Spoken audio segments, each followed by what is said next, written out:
උදෑසන නිදහස් චතුරස්‍රය සහ නිදහස් මාවත நாளை காலை சுதந்திர சதுக்கம் சுதந்திர மாவட்ட இணை அண்மித்த பகுதிகளில் 77வது சுதந்திர நிகழ்வுகள் நடைபெறவுள்ளன.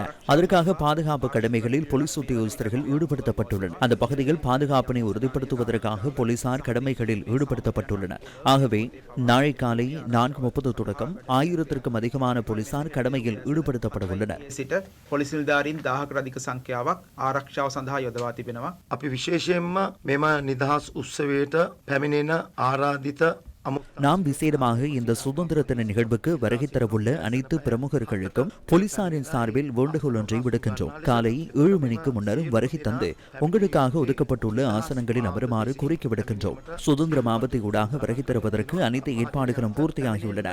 நிகழ்வினை பார்வையிட வருகின்ற பொதுமக்கள் பௌத்தாலோக மாவட்டத்தின் இலங்கை ஒலிபரப்பு கூட்டு தாமதத்திற்கு அருகாமையில் உள்ள வீதியினூடாக சோதனை நடவடிக்கைகளின் பின்னர் நுழைவு முடியும். 77வது சுதந்திர தின கொண்டாட்டங்களுக்காக வீதி போக்குவரத்தினை மட்டுப்படுத்த தீர்மானித்துள்ளோம். ஆனால் குறிப்பிட்ட வீதிகளுக்குள் பிரவேசிக்காமல் மக்கள் நாளாந்த நடவடிக்கைகளில் ஈடுபட முடியும்.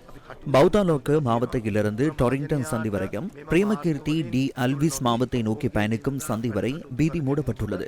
ஸ்டான்லி விஜய் சுந்தர மாவட்டத்திலிருந்து இலங்கை மன்ற கல்லூரிக்கு செல்லும் வீதிக்குள் பிரவேசிப்பவர்கள் தமது அடையாளத்தை உறுதிப்படுத்தி நுழைய முடியும். அதுவும் அணிவகுப்பு இடம்பெறாத போது மாத்திரமே பயணிக்க முடியும். அணிவகுப்பு இடம்பெறுகின்ற சந்தர்ப்பத்தில் எந்த ஒரு வாகனத்திற்கும் உள்ளே பிரவேசிக்க முடியாது.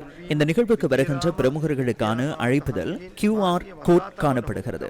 அந்த QR கோட் ஊடாக பிரவேசிக்கின்ற வீதி தொடர்பில் அறிந்து கொள்ள முடியும். அதனூடாக பயணிக்குமாறு நாம் பிரமுகர்களை கேட்டுக்கொள்கின்றோம். මේ මාර්ගයේ භාවිතා කිරීමෙන් ඔවුන්ට නිදහස් චතුරස්‍රයට ඇතුල් වෙන්න පුළුවන් නිදහස් මාවතෙන්